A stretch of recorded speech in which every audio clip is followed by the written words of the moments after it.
एक तो नाज़रीन आपको बताएंगे कि जो सुप्रीम कोर्ट ऑफ पाकिस्तान के हवाले से तासुर है कि अदालत उज़्मा में दो धड़े हैं।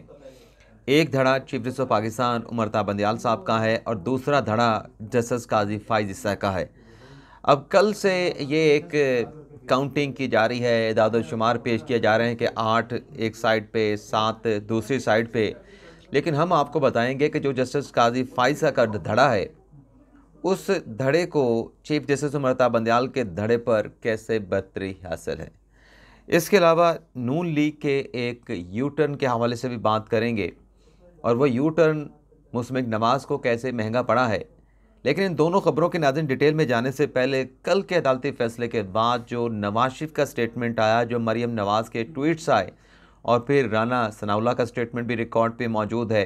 अता तार ने भी कहा, खुरम दस्तगीर ने भी कहा कि आज इजलास बुलाया गया है जो हुकूमती इत्तेहादी सियासी जमातों के जो पार्लिमानी लीडरान हैं,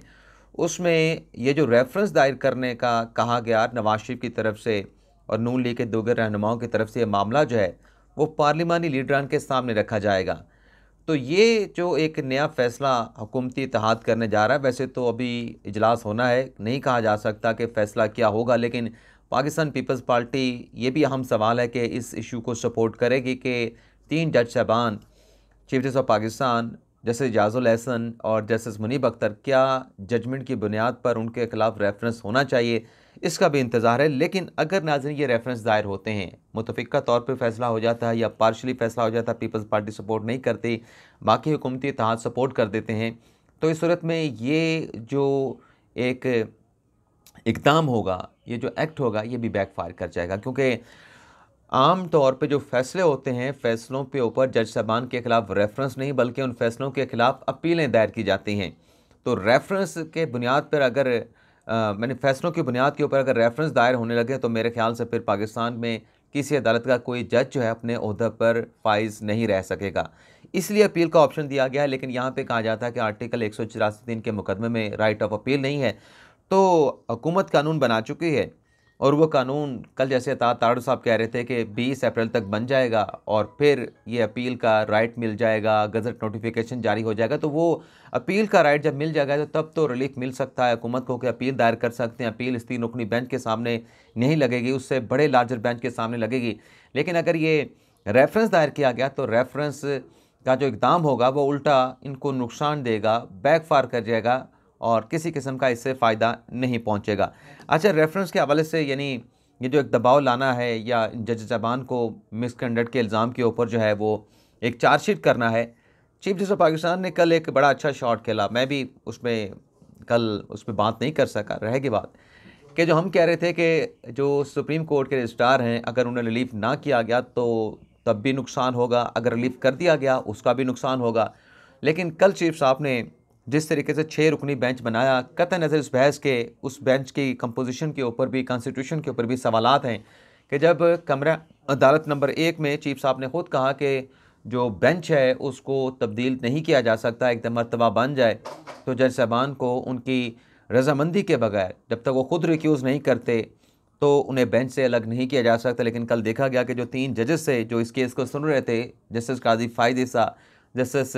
अमीनुद्दीन खान साहब, जस्टिस शाहिद वहीद साहब, उन्हें बेंच में शामिल नहीं किया गया, लेकिन टोटली एक नया बेंच तश्कील दे दिया गया। लेकिन जो बेंच बना उसमें फिर ये हुआ कि अब इशरत अली साहब के हवाले से जो फ़ैसला था या जस्टिस काजी फ़ाइज़ साहब का जो फ़ैसला था वो फ़ैसला भी ख़त्म हो गया। सो मोटो जो प्रोसीडिंग थी वो भी ड्रॉप हो गई और फिर जितनी उसके ऊपर प्रोसीडिंग हुई कि इशरत अली साहब को वापस बुलाने का वफाकी हुकूमत की जानब से कहा गया, क्योंकि वो नोटिफिकेशन वफाकी हुकूमत की साइड से है, लेकिन वो तमाम चीज़ें कि अगर रिटेन कर लेते हैं इशरत अली साहब को तो फिर जो जज साहबान हैं उस काजी फ़ाइज़ साहब की जजमेंट की बुनियाद के ऊपर खतूत लिखते रहेंगे रजिस्ट्रार को कि आपने जो जुडिशल ऑर्डर है उसे इंतज़ामी साइड से कैसे चेंज किया। तो वो सूरत हाल भी कल की डेवलपमेंट के बाद अब सामने नहीं आ सकते, क्योंकि वो जो फ़ैसला था जस्टिस काजी फ़ाइज़ साहब का, एक तो उसे 3 रुकनी बेंच ने गैर मौसर करार दे दिया और फिर जब 6 रुकनी बेंच बैठा उसने सिरे से जो सो मोटो था जिसमें वो अबूरी हुक्म दिया गया उस केस को ही ख़त्म कर दिया, उस सो मोटो केस को जो फ़ाइल थी उसको क्लोज़ कर दिया। अब इसके अलावा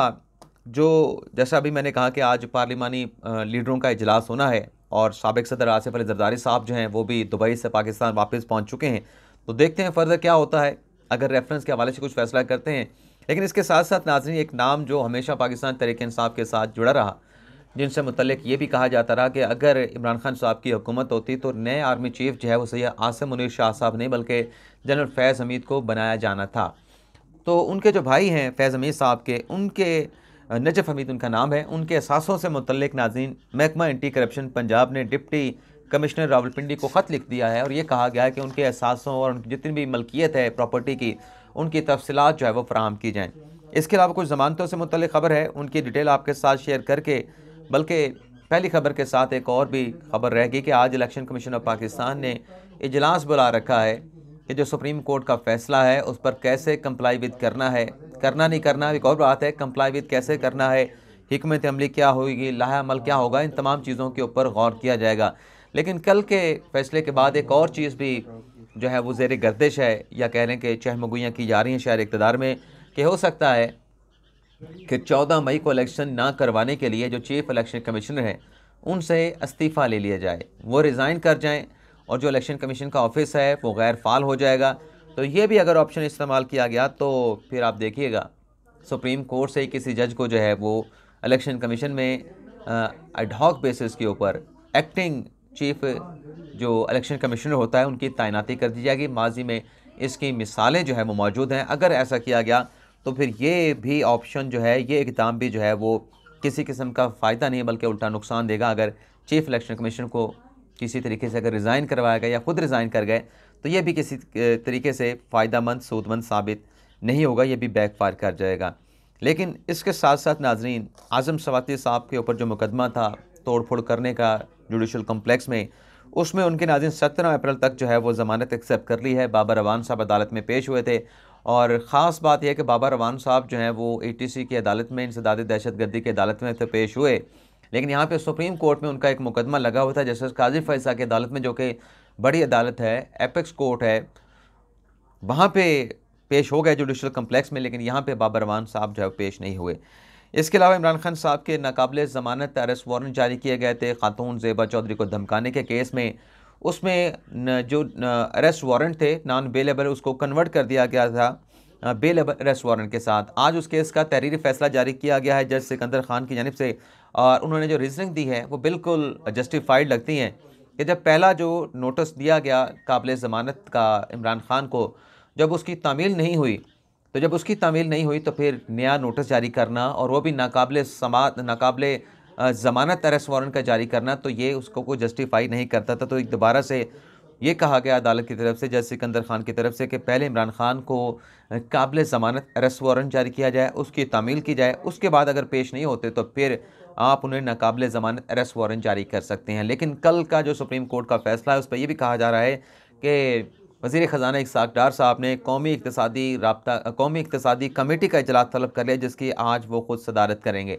इसके अलावा इमरान खान साहब के ऊपर जो मुकदमात लाहौर में दर्ज हुए, तोड़ फोड़ के, कार्य सरकार में मदाखलत के, तशद्दुद के, वायलेंस के, दहशतगर्दी के, और उसके ऊपर जो फिर एक मुश्तरका तहकीकाती टीम हुकूमत पंजाब निगरान हुकूमत की जानिब से बनाई गई थी, उसमें इमरान खान साहब को तलब किया गया था, लेकिन इमरान खान साहब जो हैं पेश नहीं हो रहे। 2 बजे बुलाया गया है GIT की तरफ से, लेकिन कहा जा रहा है कि खान साहब खुद नहीं जाएंगे, बल्कि उनकी तरफ से जो उनके वकील होंगे वो जाके GIT के सामने पेश होंगे।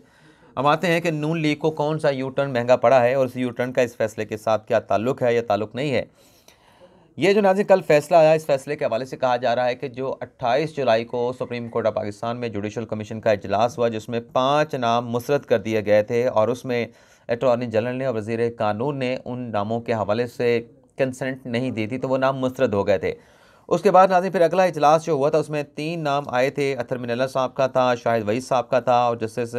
हसन रज़ा रिजवी साहब का था। ये तीनों नाम जो है वो 25 अक्टूबर को जुडिशल कमीशन ने अप्रूव कर लिए थे। 3 जज साहबान को सुप्रीम कोर्ट का जज लगाने के हवाले से जो सिफारशात थी वो पार्लिमानी कमेटी को भिजवा दी गई थी।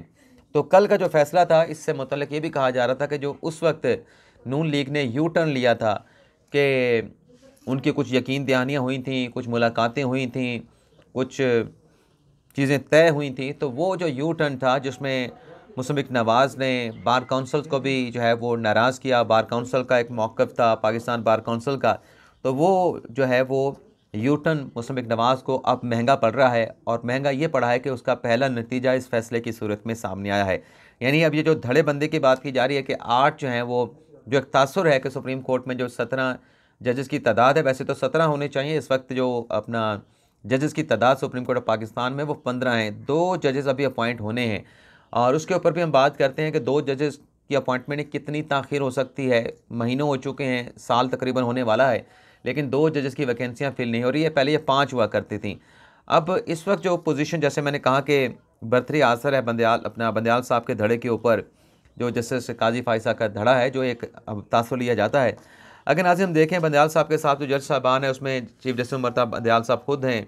ये चीफ जस्टिस से लाहौर हाई कोर्ट में जब इफ्तिखार मोहम्मद चौधरी यहाँ पे चीफ जस्टिस हुआ करते थे। इजाज़ुल एहसन साहब जो हैं वो भी लाहौर हाई कोर्ट के चीफ जस्टिस रह चुके हैं। नकवी साहब जो हैं वो जूनियर जज के तौर पे सुप्रीम कोर्ट में प्रमोट हुए थे। मोहम्मद अली मदर साहब हैं, ये भी जूनियर जज के तौर पे प्रमोट हुए थे। इसी तरीके जस्टिस आयशा मलिक साहबा, ये भी जूनियर जज थी, ये भी सुप्रीम कोर्ट में प्रमोट हुई। और जस्टिस हसन अजहर रिजवी और शाहिद वही साहब, ये भी जूनियर जजेस थे लाहौर हाई कोर्ट के, सिंध हाई कोर्ट के, लेकिन सुप्रीम कोर्ट में प्रमोट हुए। लेकिन जूनियर जज के ऊपर प्रमोट होने का ये मतलब नहीं कि उनकी कैपेसिटी नहीं थी, उनमें कॉम्पिटेंसी नहीं थी। लेकिन एक जो बात की जाती है कि अगर आप जूनियर जज साहबान लाएंगे तो वो जो चीफ़ जस्टिस है उसके नीचे रहेंगे, वो चीफ़ जस्टिस को ज़्यादा ओबे करेंगे, उन अपने उस तरीके से इंडिपेंडेंट नहीं रहेंगे,